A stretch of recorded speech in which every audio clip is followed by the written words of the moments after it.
on a joint work with the PhD student who is working with me. We have already heard a little bit about active motion in this conference in the last 2 days. So I'll just give a very brief introduction. So active motion refers to kind of a persistent motion performed by self-propelled particles. Self-propelled particles like bacteria or birds, which we observe in nature. And there are also many artificial entities which are designed in lab nowadays, like genus particles or various kinds of micro and nano swimmers. So the specialty about this motion is that they break detail balance at a very microscopic level, at individual level, and they consume energy from environment to convert it to a directed motion. So because of this very non-equilibrium nature of their motion, they show a lot of novel emergent behavior at the collective level. For example, flocking, swimming, motility-induced phase separation, various kinds of pattern formation. So here are some examples from some experiments. So here is a living crystal, dynamic crystal formation, motility-induced phase separation, bacterial colony growth, and trapping. This experiment is done in ISC. Sriram was here. He's a part of it. It's done in Ajay Sood's lab. So the key feature in many of these phenomena are the tendency of these particles to cluster together even in the absence of any attractive interaction. Okay, so somehow they generate an effective and attractive interaction, and to understand this kind of emergent interaction from a microscopic picture, the starting step would be to take just two particles and see how this attractive interaction emerges. So this has been done in some example systems over the last 10-12 years. This was first done by Martin Evans and group in the context of two random terminal particles moving on lattice, and they showed that in presence of this exclusion interaction, an attractive interaction emerges. Okay. Later, this was studied also in various other settings by Anupam, Abhishek, Shotto, Gregory, and other people, who showed that in various different contexts, in presence of repulsion, in presence of attractive coupling, in presence of finite tumble duration, a general picture emerges, which is that these particles tend to attract each other. So there is an emergent attractive interaction. Okay. So the question we are going to ask here today is that, is it true that they always attract each other, or is it possible that the active particles also repel in some context? And the answer is yes, and somewhat counterintuitively, it turns out that they can repel each other when they are very strongly attractively coupled. Okay. So this is going to be the outline of the talk. So I will introduce the coupled active Brownian particle model, and I'll talk about the two particle case where we can have an explicit exact solution for at least harmonic coupling, and then I'll go to more general coupling strength and many particle, general coupling function and many particle cases. Okay, so here is the setup. We have n active Brownian particles, and the positions are Ri, and they are, each pair is coupled by some attractive potential Vr, which is rotationally symmetric. It depends only on the distance between the two particles. So the Langevin equation for the ith particle is this. So this is the force coming from all the other particles which are coupled to this particle, and this is the self-propulsion term. So the speed is Vi, and Ni is a unit vector. So the angle theta I characterizes this unit vector, and this angle undergoes a rotational diffusion. So it's a usual active Brownian motion. Only thing is that each of the particle has their own self-propulsion speed. So let's first look at what happens in this case. So these are scenarios in 2 and 3 particle cases. Here the particles are coupled via quartic coupling, and so what we see is that each pair kind of maintains a social distance, so they don't go very close to each other. So had they been passive particles, they would most likely have been, r equal to 0 would be the most likely configuration. So this is, okay, I forgot to mention, this is in the center of mass frame. So this center is the center of mass of the 2 particles and 3 particles here. So we see something a bit unusual emerging here. So this repulsion, so the particles maintain a minimum separation, so that's like a repulsive effect, and that emerges from this strongly attractively coupled system. Okay, so let's now try to understand how we can understand this thing. So let's first take the simplest scenario. So 2 particles coupled harmonically. So this is my potential, and we look at the evolution of the relative coordinate. The center of mass, of course, evolves freely like an active particle, but we look at the separation degree. So if we look at the separation degree, the Langevin equation is this. So we have the attraction term. So this is like a single particle moving in a trap of strength 2K, and then there is a noise. The noise is a combination of the two noises coming from the two particles, and it's a bit different, and that's what makes all the difference. So formally we can solve that equation. This is the solution. But what we want to look at is the strong coupling regime. So strong coupling regime meaning when the coupling strength is very large compared to this diffusion coefficients D1 and D2. So in this case there is kind of a time scale separation. So the particle, I mean this R, relaxes in the trap much faster before the theta I, theta 1, theta 2 evolve appreciably. Okay, so in this, under this approximation, the distribution of R we can find as this. So we let the particle let R relax for a given theta 1, theta 2, and then average over all possible values of theta 1, theta 2. Okay, so this is very simply the distribution for a given theta 1, theta 2. Then we have to just average over this. So what first if we look at the distance, what it does, so for a fixed theta 1, theta 2, it just goes to a fixed point, right? It's a completely deterministic dynamics, sorry, completely deterministic dynamics, so it goes to a point which is given by this. So for a fixed theta 1, theta 2, the distance goes to this value. And what we need to look at is what is the minimum and maximum value of this possible R. Since cos is a bounded function, it can go between -1 and +1.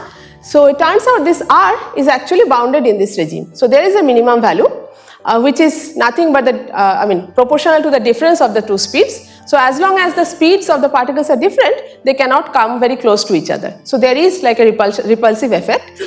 The maximum is also bounded by the speeds V1 plus V2, and it also happens that this minimum separation is approached when the particles, their orientations are parallel to each other. On the other hand, the maximum is approached when their orientations are anti-parallel, so when they are moving head on. So this maximum displacement in a trap is quite common for any active particle moving in a trap, strong enough trap, it cannot go farther than a particular point.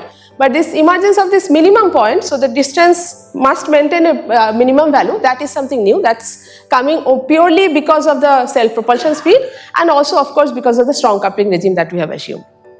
Okay, so what happens physically is that when so this was our equation. So when R is smaller than this distance, then there is always an effective push due to the difference of the self-propulsion speeds, and that effective push generates the repulsive effect.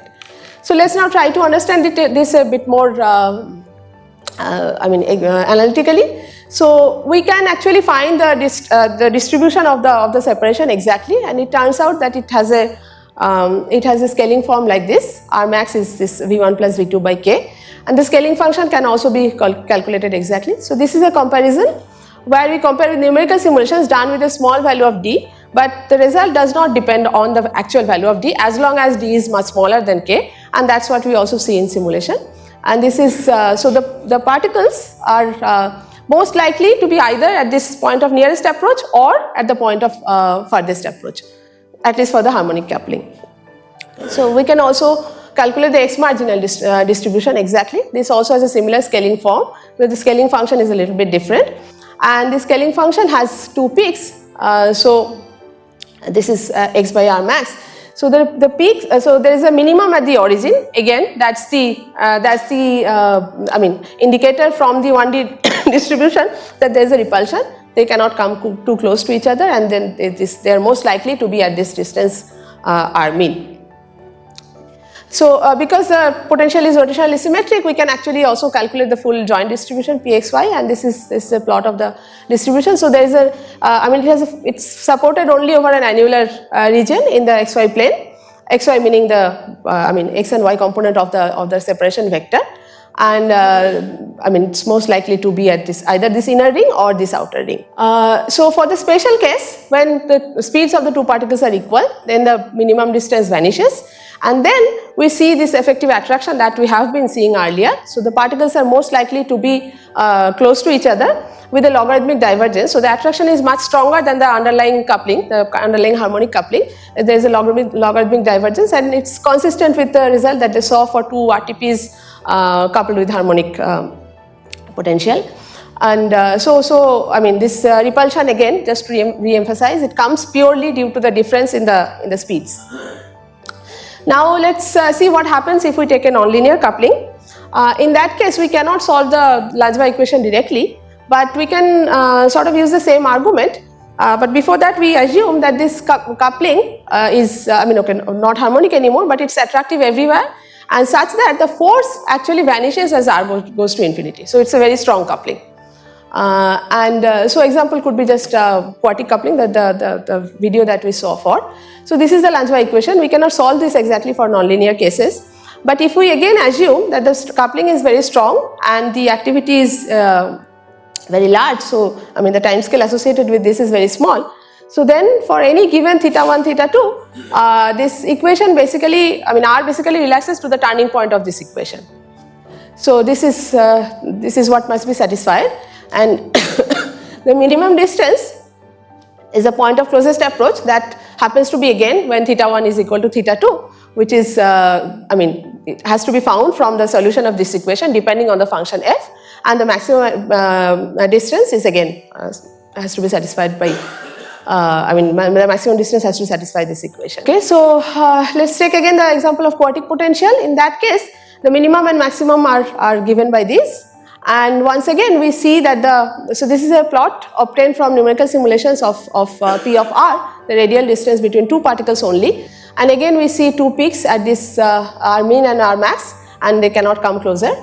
And X marginal also has a qualitatively similar behavior than I mean similar to the harmonic case with two peaks at r mean. So okay, so far we saw two particles, they can repel each other if their speeds are different. Now let's come to the multi-particle scenario when there are more than two particles.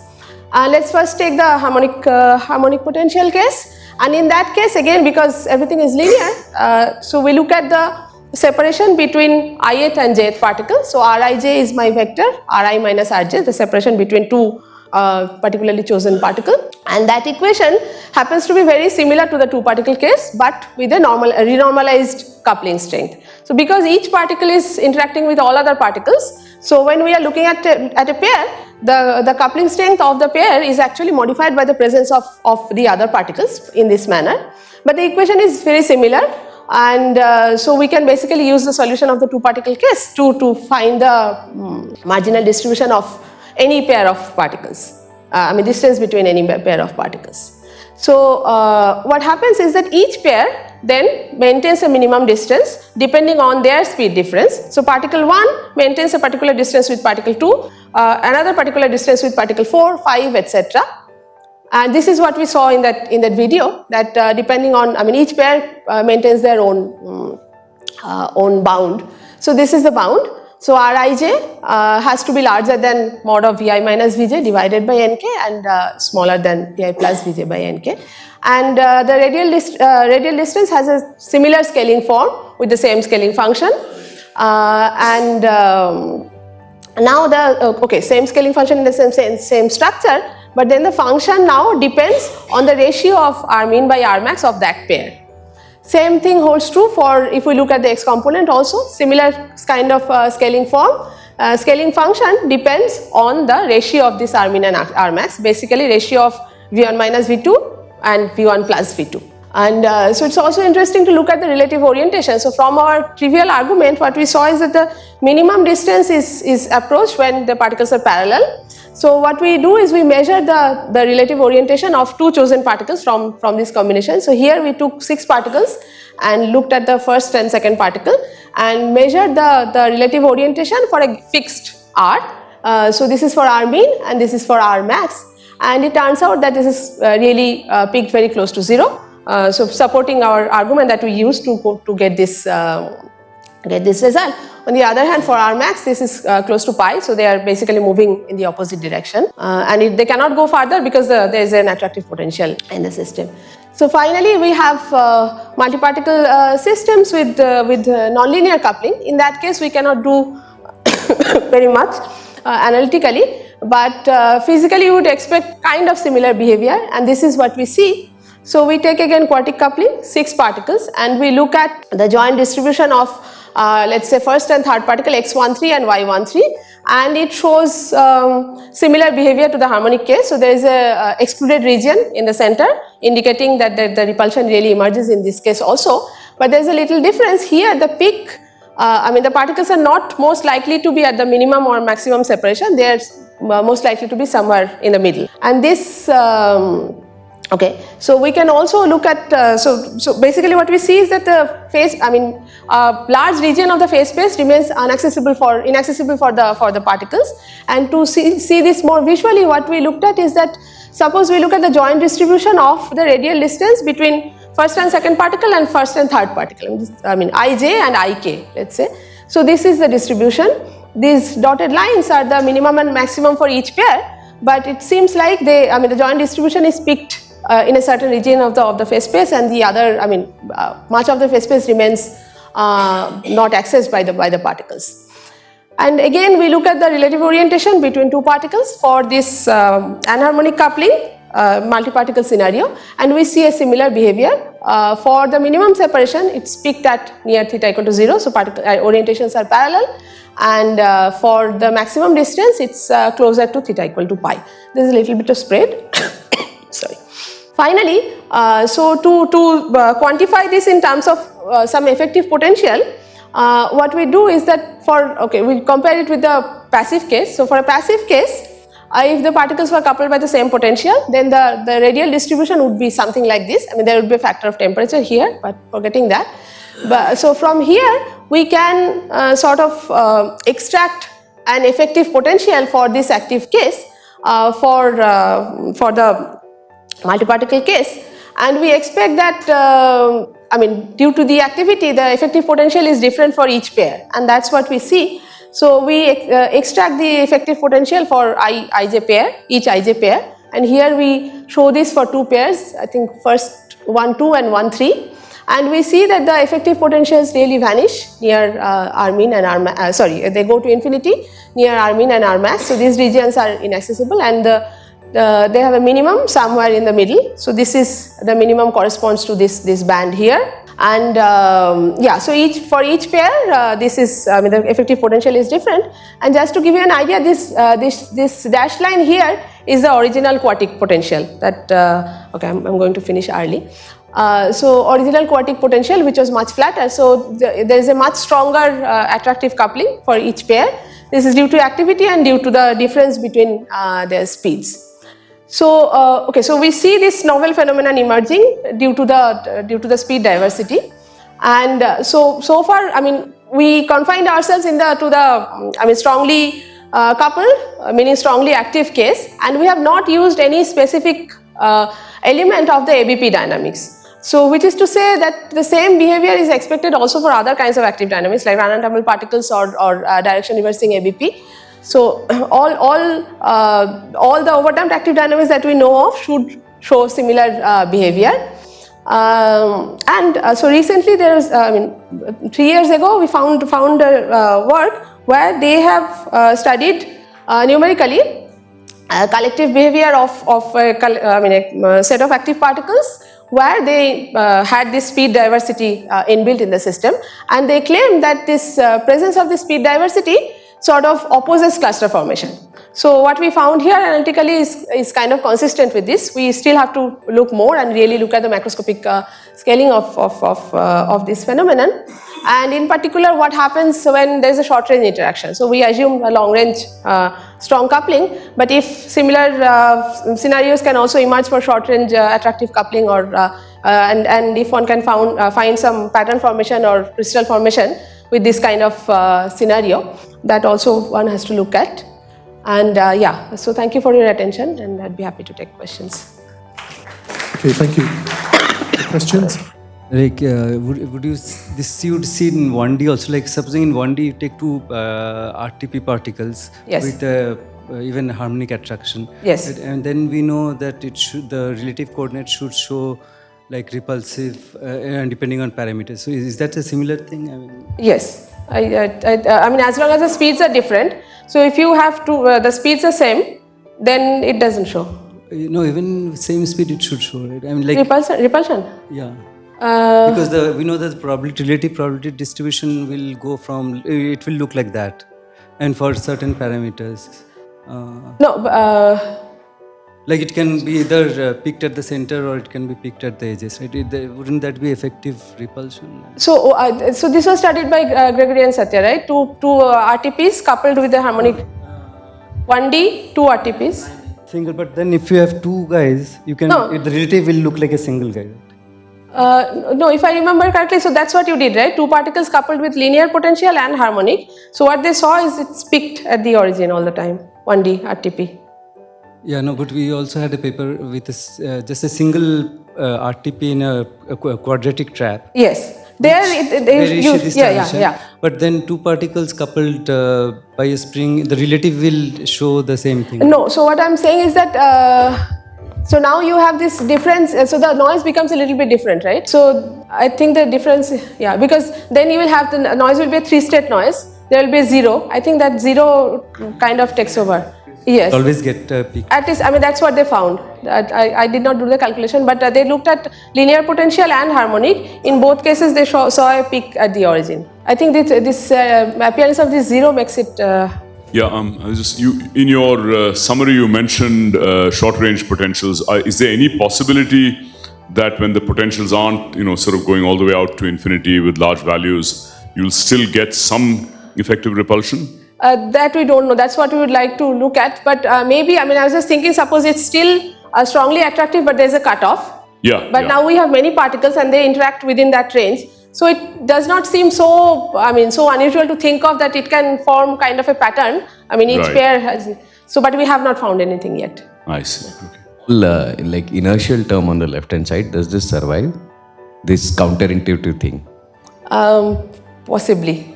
We don't know yet. We don't know it. So you mean you want to add a R double dot term, right? Yeah. Like, is it stable to that perturbation, this counter? Okay, for the moment I don't know. We'll have to look at it. I've considered this nu I and nu j to be constant always, right? Vi, Vj, these velocities. Vi and Vj. Yeah. So what if there are some fluctuations? Yeah, that would be interesting to study. So fluctuations, you mean that they can change over time? They can be random or maybe fluctuate around.